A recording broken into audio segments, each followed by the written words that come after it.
The exhibition Brains, the Mind as Matter, at the Museum of Science and Industry concentrates on what has been done to the brain, not what the brain does for us. We felt that you could look up brain function in a textbook, but an exhibition should really be about seeing the real thing.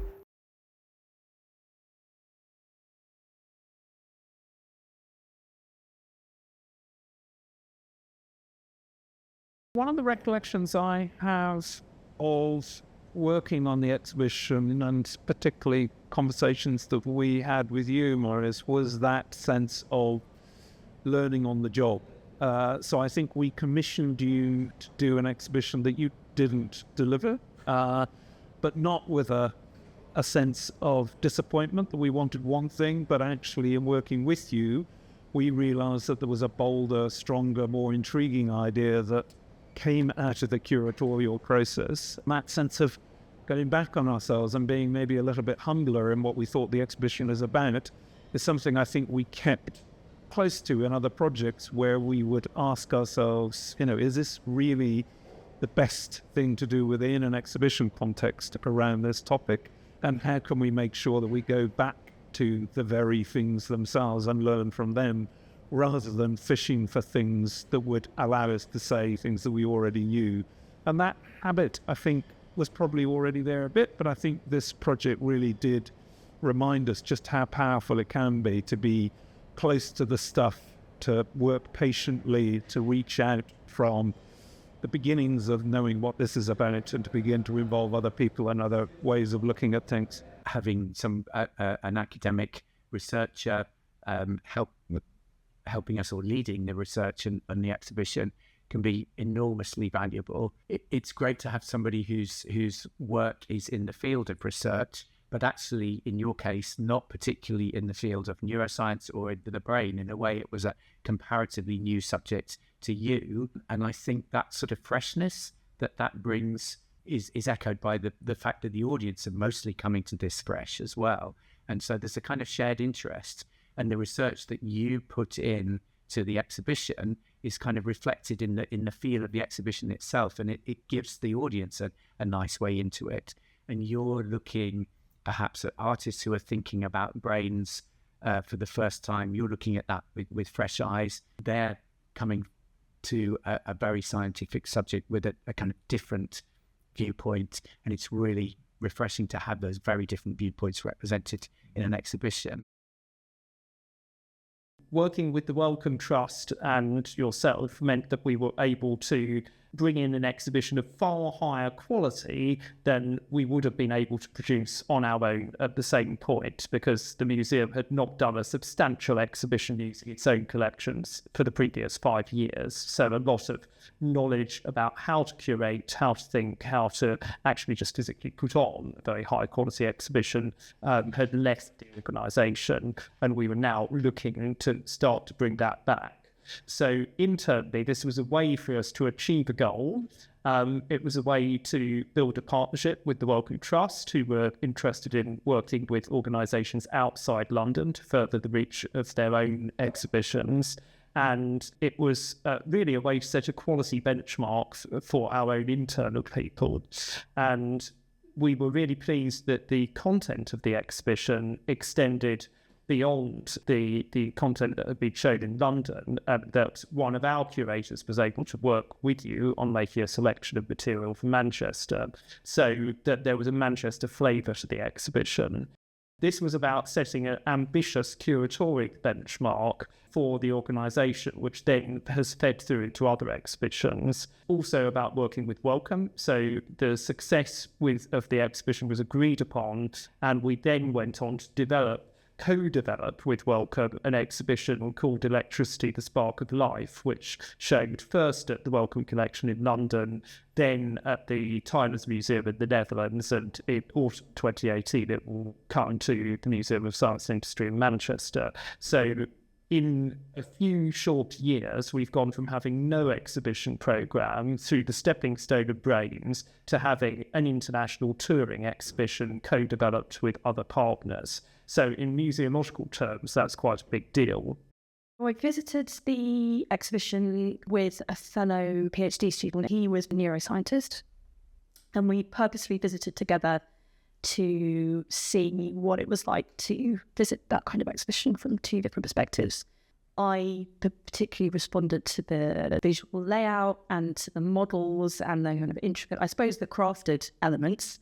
And he was particularly interested in the artifacts that are associated with famous figures in the history of neuroscience. And I think I remember there was a section that had different processes of dissecting the brain, and it included both historic instruments and modern brain scanning. I remember him being very struck at the different kinds of outputs you got from that. He'd never really thought about the objects of the science he did as being produced artifacts in the way that is obviously very central to both historians of art and historians of science, and what it meant to have a preserved brain next to, say, a phrenology head. Definitely remember I found that a very striking, different way of thinking about a specimen next to medical object, I suppose, and how that made you think differently about those two objects, but also about your brain. Definitely made me think more about my brain. And also, I think, probably made us both think that we should think about what we wanted to happen to our brain in the long run in a way that I hadn't really thought about before. It had a huge impact in that it was seen by over 105,000 people. I think it was on for 73 days, which meant that that's almost 1,500 people a day, so a really significant number of visitors. I think it was the third most successful of the many exhibitions that we put on in the last 12 years, 10 years. Also got a lot of press coverage, which was wonderful. And one of the things that I remember being most pleased about was that it was covered in the arts press, it was covered in the general press, sometimes by science journalists and sometimes by arts journalists, and it was also covered in the medical press, so that the Lancet gave it a very favourable review, for example. So kind of clearly reaching a very, and being of interest to a broad audience, as well as a very broad audience of the general public, a kind of broad audience of interested experts. So opening up the doors for quite complex subject like the brain, you never know who's getting in. But I think everybody who gets in will get something out of it. Of course, I didn't know the ways how you attracted the audience to come to see the exhibition. But I think the people, and I saw when the people were walking around, that some is maybe a bit difficult for them. But I think you have to be ambitious with this kind of exhibitions as well. And maybe they don't understand everything, but there are certainly parts that they will kind of take away. And I think with this subject, you have the layers. So you have the general audience and you have the specialists. It is a kind of challenge to offer a good exhibition to all these different audiences. But I think the brain was a good example how you can do that. Making those connections by bringing different sources together physically is a very important part of the exhibition process. It's what underpins most of the really strong exhibitions that you see, is that somebody has asked the question but then brought the physical material together to answer it. What you trigger by showing the actual spinal column, for example, amazing object, the reaction to that will be different to even if you showed a photograph of it. The last thing that you had in the exhibition was a series of artworks by Anya Dabrowska. There were portraits and interviews with people who had donated their brains to science, that they were talking, I think, on the day that they had offered their brains in the future to medical science after death. A lot of people who reviewed the exhibition wrote about that as the last bit of their article, as a kind of, as a really interesting a way out for the reader, and it was the way out of the exhibition too.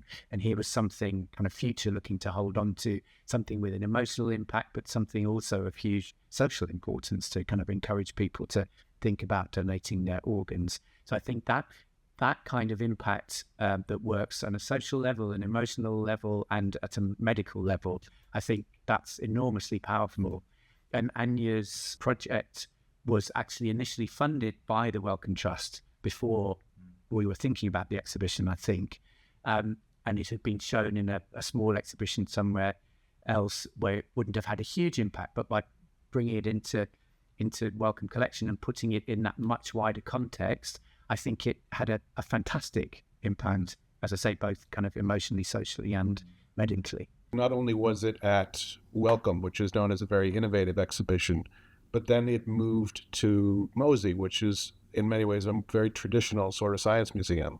And to see that this exhibition could succeed in both of those different contexts, in sort of two different incarnations, was very valuable and very inspiring as well. The exhibition itself, in terms of a space that was created, did something interesting and different for that museum. You could make arguments for those exhibitions that came afterwards with what kind of went on and the interest that there was in the Brains exhibition.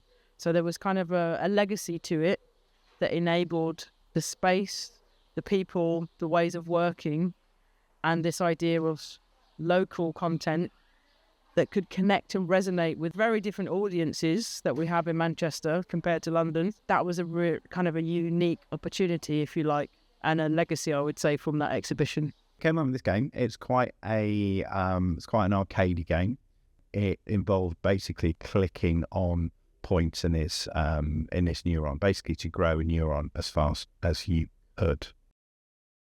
Was very well received. It's been played, I think, by over 3 million people to date. So there are a lot of interesting things about the game itself.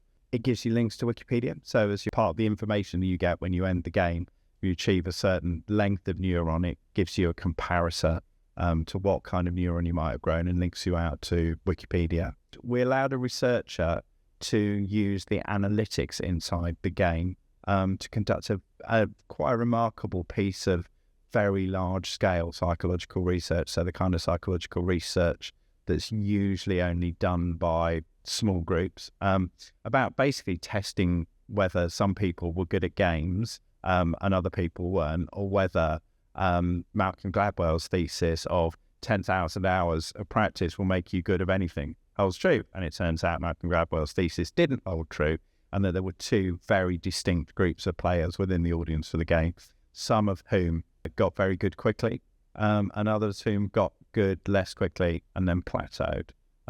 So it was interesting that the game became quite a kind of sort of multi-dimensional thing. It was a base for research, it was a space of engagement, and it was a place in which the subjects of the exhibition could meet a different medium. The book was very useful for me in trying to find out what concepts we could use to approach our own exhibition on human diversity, and more specifically the focus on the various practices, scientific practices related to the brain. So whether it was mapping or measuring or classifying.